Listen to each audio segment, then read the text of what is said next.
Jo Wright for Devolution, D-Vlog, also joined by Henry the dog. And I am super excited to be with Nat and George today of 601. How you doing, boys? Not bad Good, at all. thanks. Yeah, good. I'm a little bit nervous because George is obviously in charge of D-Vlog, and if I mess this up, he's got to kick my ass. Absolutely not. No, I'm glad we got someone impartial. That's what I said. I said to Nicky, we've got to get someone impartial. Yes. Carb tie.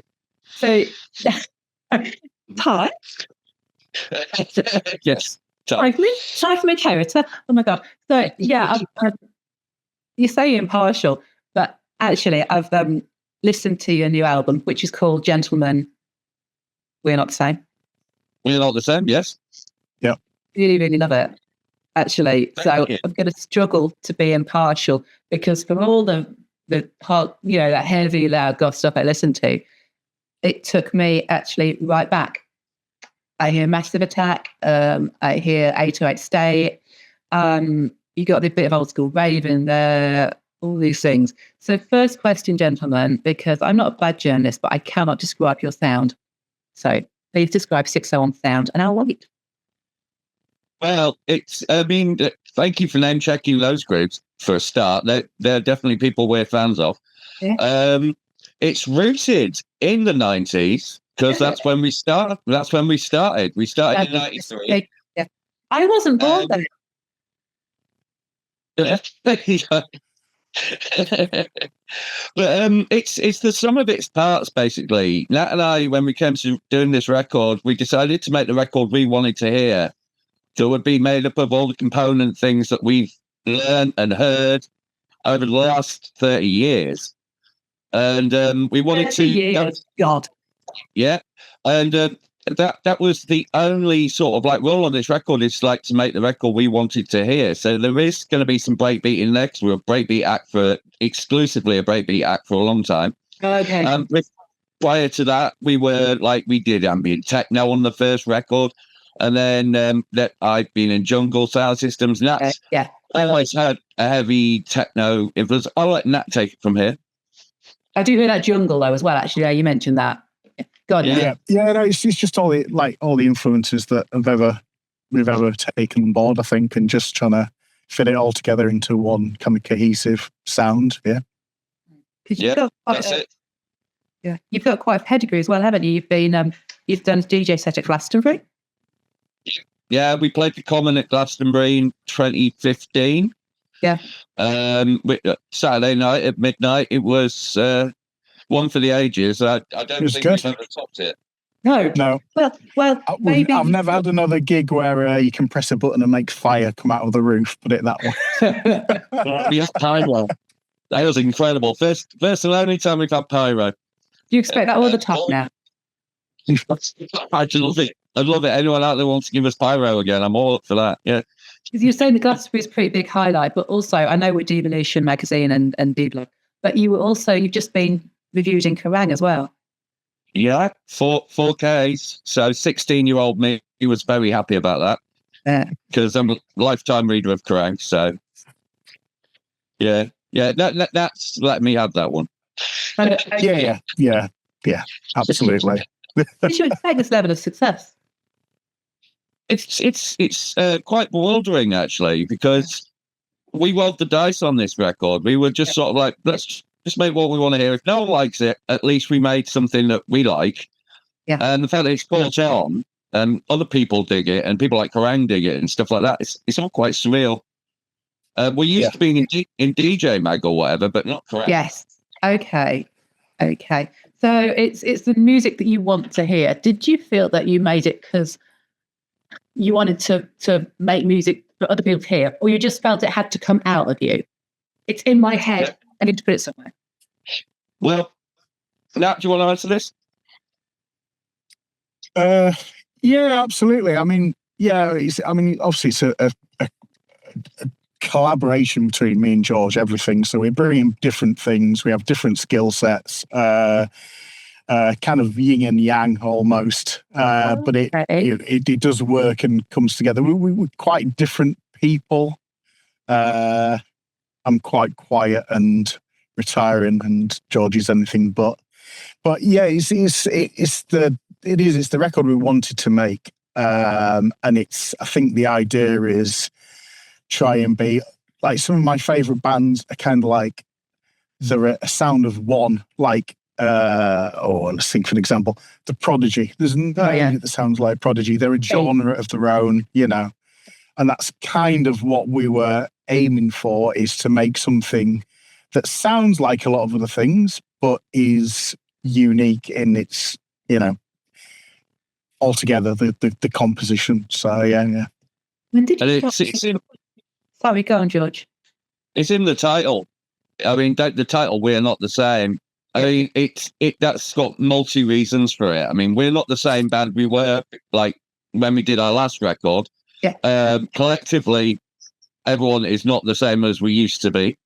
And also, we're not the same as the other people doing this sort of thing. We just wanted to sort of, be unique. Yeah. Yeah, and I suppose with that, you just fuck it, let's do it. And like you say, let's see if it picks up. Yeah. And getting the collaborations in as well, obviously. That's what I was going to say, yeah. Then you're collaborating with other people and they bring different things, like, when we did,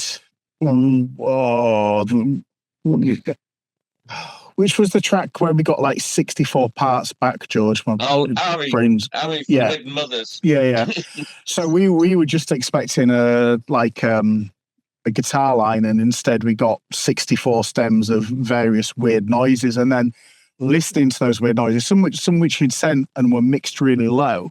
There was sounds in that we heard that inspired us, so we boosted the volume on them and made in that track, like the main sound of the second drop is something that was a tiny little sound in the background, but it just kind of like it's those things where people bring something to you and you kind of like hear something in it, and that became a quite a big focus of the track, and it was just like a tiny little background noise of all these 64 tracks that we were sent, so it's. Yeah, you see, that's what kept it interesting as well, is seeing what other people brought. Because a lot of it, we would send a rough track, they would add their bits, then it would come back. Some of them, we just got raw bits from them, and it's always inspirational and always takes the music in places where we wouldn't have taken it. Yeah. So it's Because I was thinking, because I read that, George, it was your connections as a music journalist that helped you get collabs. Yeah. And then I was thinking, because I, as you know, I talk a lot about myself in interviews, which isn't how it should work, because there's been seen on socials that the guest list isn't a lifestyle, it's a privilege. But I always I happen to ask the guest list. And I felt a bit guilty, but then I realised that you bloody were asking people to collaborate on your records, and I didn't feel quite so bad. Yeah, tell me through some. Well, the thing about musicians is they're always down to jam. Okay. And nobody in music at the moment is making any money.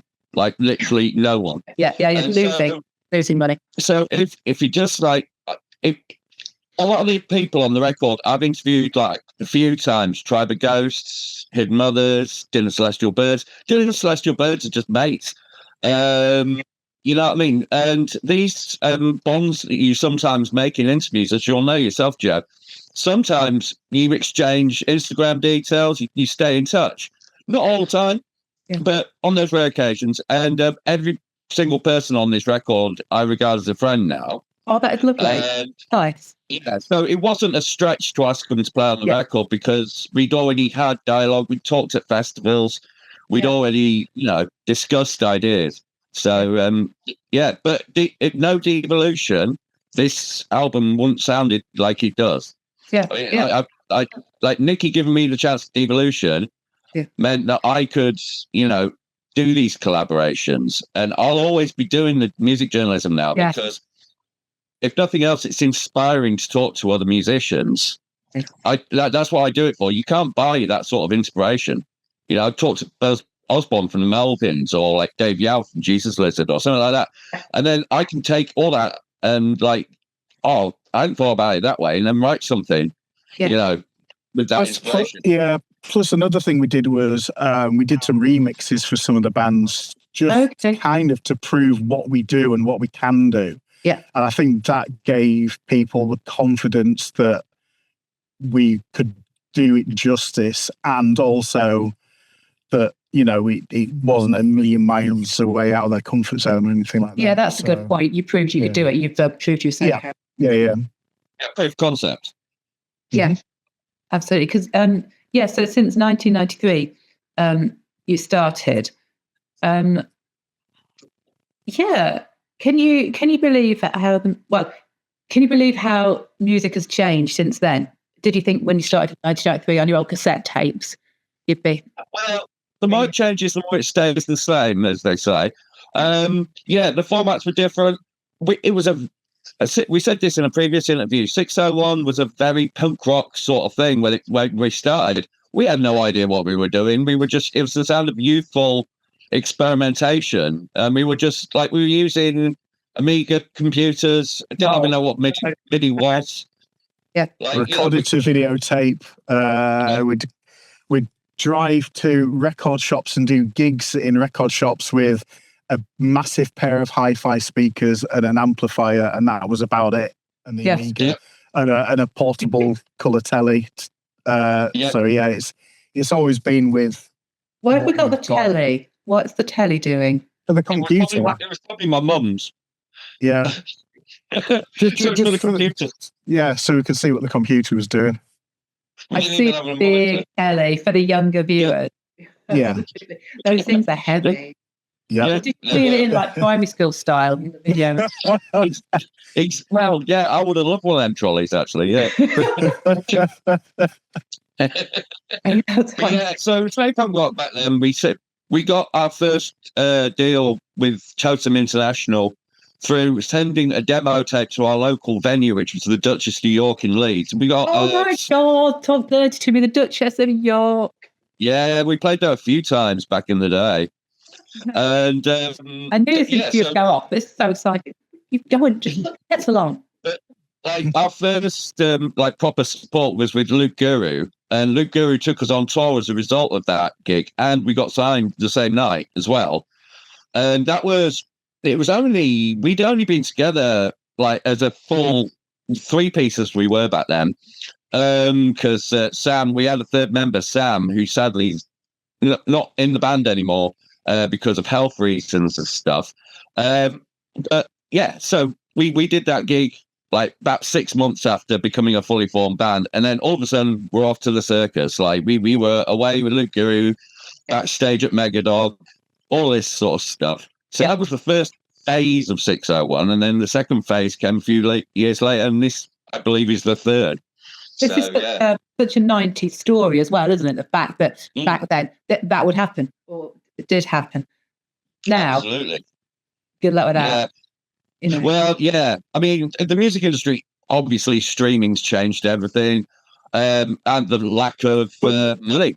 Yeah. Well, thinking about it, the second phase started with MySpace. So, that's when we started doing breakbeat stuff, and that was just out of a random MySpace conversation. Yeah. And that was back when you could get traction from things like MySpace. So it's steadily got harder for bands, but it's also meant that the music, I'm not going to get on rant about this, but the music industry nowadays is populated by a lot of privileged people who can afford to do it. It's not a working class thing anymore. No, working class people can't afford to do music industry. Look, you need the money, you need the connections, and the connections cost money. Yeah. I mean, I'm lucky because I've got history, but if I was starting from the beginning today, I don't know how we'd do it, to be honest. If I didn't know what press was, or I didn't know what, any of those things were, no one tells you. No, I'm just looking as well at Spotify. 1,330 monthly listeners. That's all right, isn't it? How do you think that? How have you got that traction, do you think? It goes up and down, if I'm honest. It went up to 3,000 not long ago. It's sometimes it's our back catalogue. The new album's doing really well at the moment. I haven't checked the stats today, but we're getting great traction. And Long Late Last, our last album did really well. We do bass. Like we've got some I don't want to get into streaming figures, but we've done about 250,000 historically on Spotify. That's impressive. Yeah, so it's good. It is what it is, but it's not money. But it is people. No, it is people being reached. Yeah, yeah. And I suppose that must make you happier if your music is reaching people and it means stuff to people. Absolutely. That money can't buy that, can it? Oh no! If we were doing this for money, we would have quit a decade ago. Shit. But no, it's great.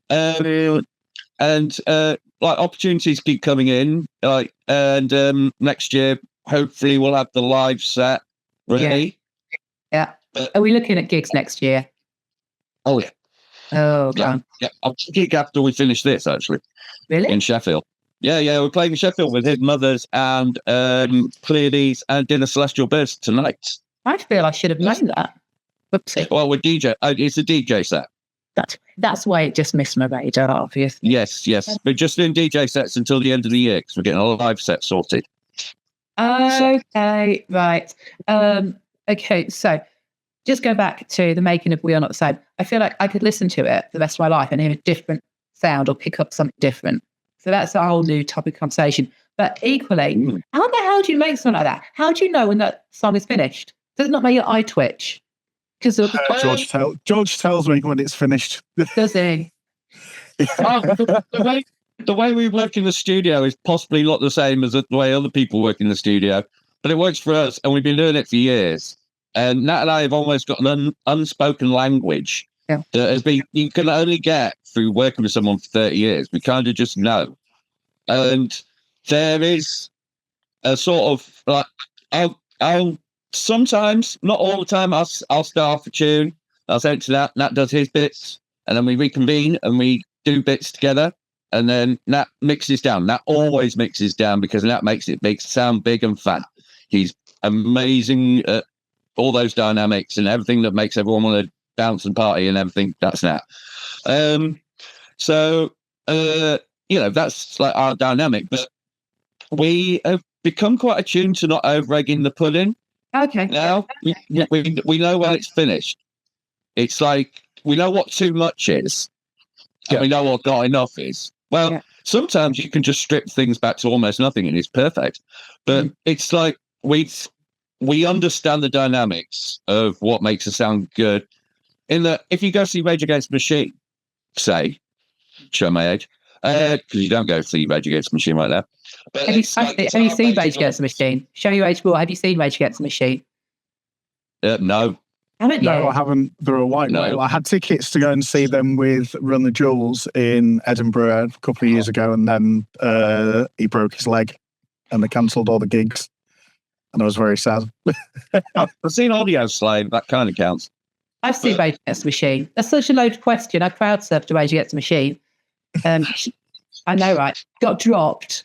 And when you get dropped, like in the pit, just get me back up again and get me out of here. So, yeah. Anyway, that's all. It's your interview. It's not about.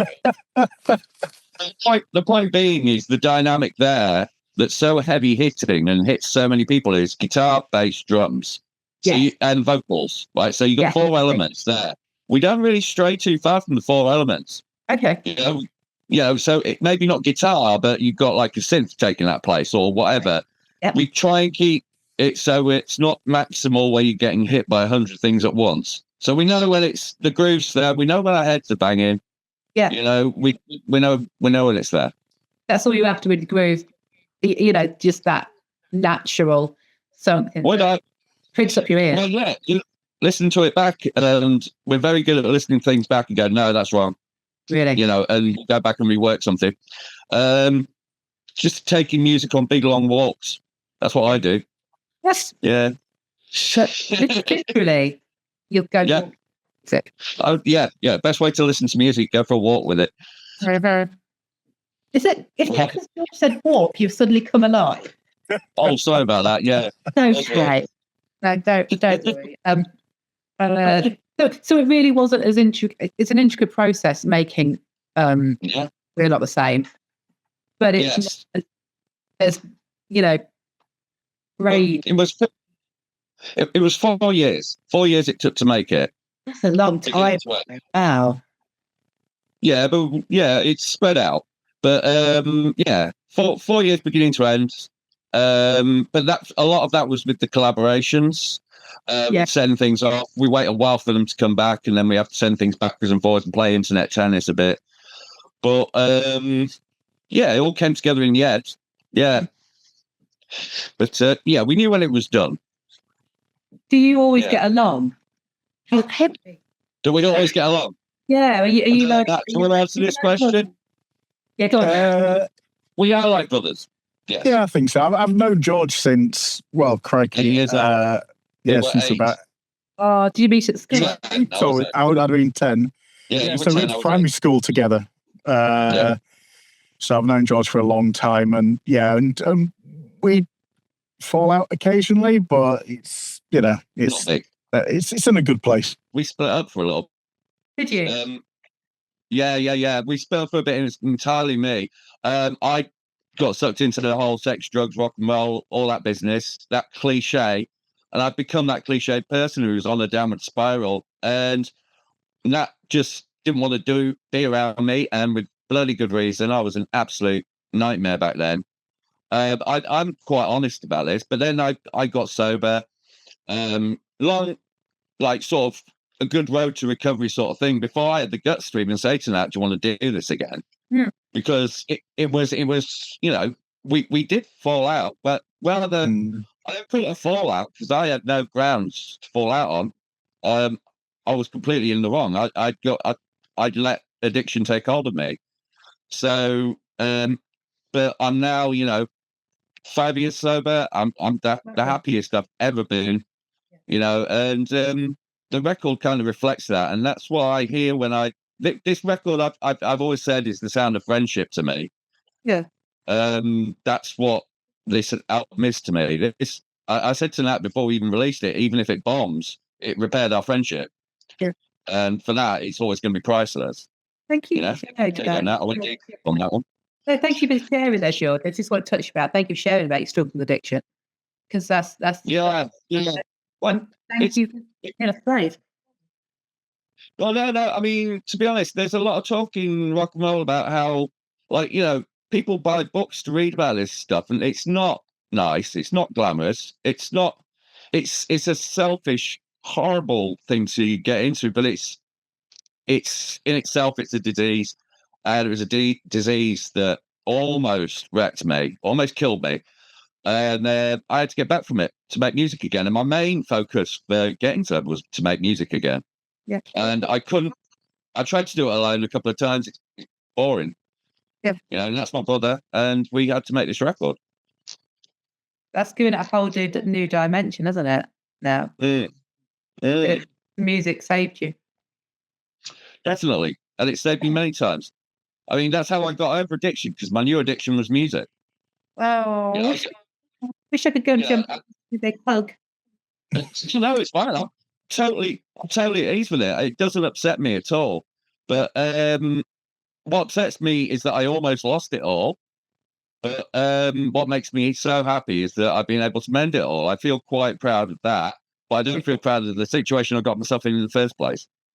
It's easily done, dude. But equally, if you didn't get yourself in that situation in the first place, would you have made the record that you did?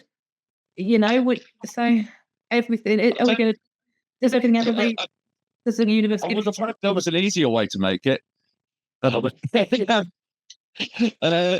mean, basically, I came up in the rave scene in the 90s into the 2000s. Drugs and alcohol and stuff readily available all the time. That's no excuse. People manage to do this, what we do, and not get into drugs and alcohol. They're rare, but they do. And it just got its claws in me somewhere around about the millennium. And, but as to whether we would have made this record had it not been for that, I think we would have made this record anyway, because this record is about our musical tastes. Okay. This record is about going back to the reason why we made music in the first place. Yeah. So it's actually turning back the clock and going forward. Tell me, I can't ask you for a favourite track because I think if I did that, because of the collaborations, you're then having to pick out a favourite. Well, I could pick out a favourite that's not a collaboration, actually. Go ahead. Level Up. Fair enough. And why is that your favourite? Because it doesn't offend anyone. Does the rest of your song, do the other songs offend people? No, it's just if I picture a collab, it would offend Oh, people. sorry. Yeah, just asked that question. What about you, Nat? Did you want to pick a favourite song, a favourite collaboration, or are you not going to go? They're like children. I couldn't possibly pick a favourite. No, I think you could. I think we've all got a favourite child. That definitely does. The problem is making something like this. I've listened to it to death, and I don't really listen to it. I cannot listen to it objectively. If you ask me in 12 months' time, because there's tunes now that we wrote years ago that we'll play, or George played something the other weekend where we were in Manchester, and it's like, oh well, that's actually pretty good, because I have no objective view on the music because it is such an intensive thing getting it sounding good. So yeah, it's not that I hate the songs, but I don't think I'd pick a favourite. Well, it's like what you said about the magic trick now. Magic Yeah, trick. exactly. Yeah. Magic trick. So when a magician does a magic trick, the audience is amazed, and the magician just knows that there's a bit of elastic up his sleeve. And it's the same with music. Okay. When George can send me music, like start of music, and it's amazing. And then when you look at it, it's just a few loops, and it's because the way it's put together, and knowing how the sausage is made doesn't make you want to eat sausage. Makes you not want to eat sausages anymore.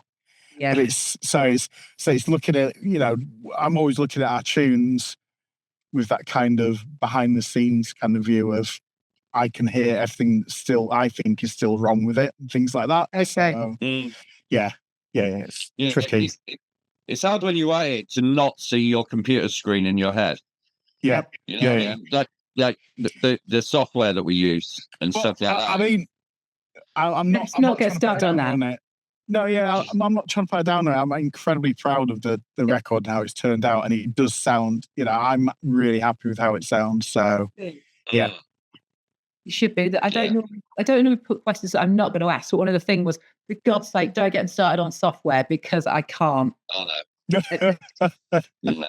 That's anyway. We won't go down. And also, like a magician, we do not give away our secrets. Do you build your own computers? Yes, it does. Hang on a minute. Yeah.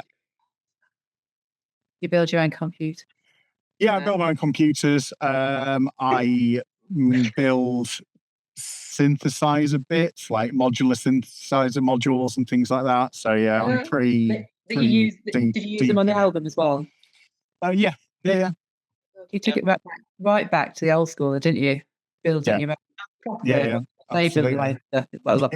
Absolutely. That's why there's a 601 sound. It's because there's a lot of components that come into it. And we've been asked by other producers over the years, like, oh, how do I get that bass sound or whatever? I'm just like, I don't really, it's a lot of different things.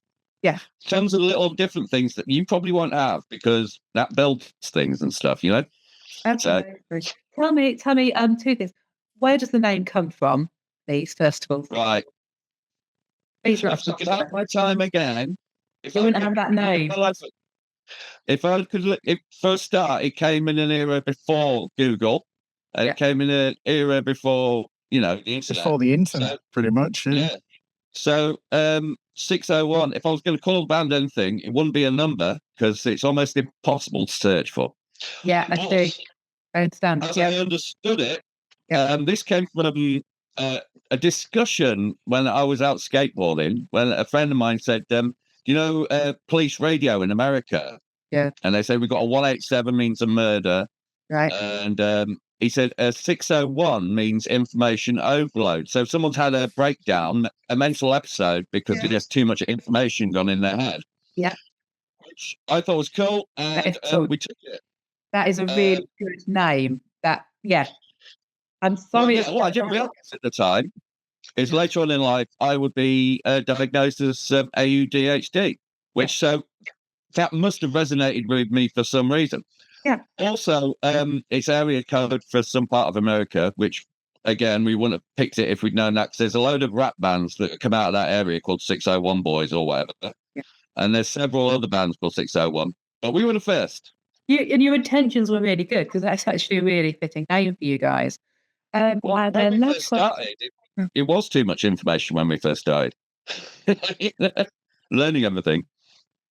And so bands, when they finish their albums, are often already writing another one.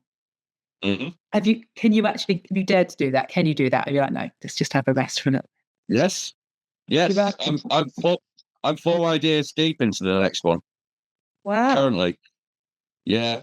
Plus, we've got some remixes that we're doing as well at the moment, which is keeping me busy. So I think we've got about 4 remixes that are coming out in the next few months for some really cool bands. Can you mention really? Are you allowed to mention those bands? Well, I'll mention one that the first one that's going to come out. I think the first one is Civil Service, who've got their album dropping today. Their album Dark, which is phenomenal. We've done a remix of their track Black Giraffes, which we're very happy with.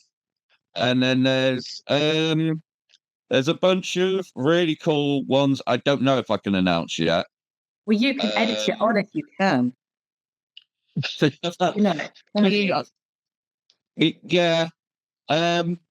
have to check with them all if it was okay, which is a lot of emailing. So we'll just say the Civil Service one, because that's common knowledge, that's coming out. They announced it on stage the other day.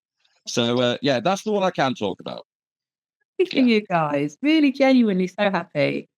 Thank you. Well done. Is there anything else you'd like me to ask you or you'd like to tell me? I do have something I have to say for the record label, which is there is a compilation album which is available from See Here Recordings Bandcamp, which is for cancer research. We've got an exclusive track on it. Transglobal Underground are on it. Banco de Gaia's on it. Zion Train's on it. Luke Guru on it. It's a tribute album to the late Dave Moneyman, who was also known as Jamood from Luke Guru, who sadly died of cancer. And so we've done it's a whole gatefold 12-inch release. It's got a comic book in it. It's got loads of cool artwork. It's beautiful, and you can get it from the See Here Recordings Bandcamp, as well as you can buy our album, download from there if you like.